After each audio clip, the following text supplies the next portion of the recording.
Hello, I'm Lisa. I'm from Indie Electronic Technology, and now I will show you how to buy a product from the RFID fridge. And I will take the water, for example. And the first step is to take the WeChat, for example. Scan the QR here, and then the door will open. And then you can take the water, and you can take how many pieces is also okay. And then close the door.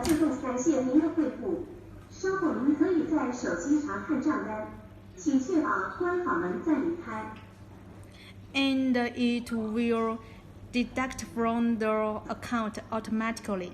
Okay?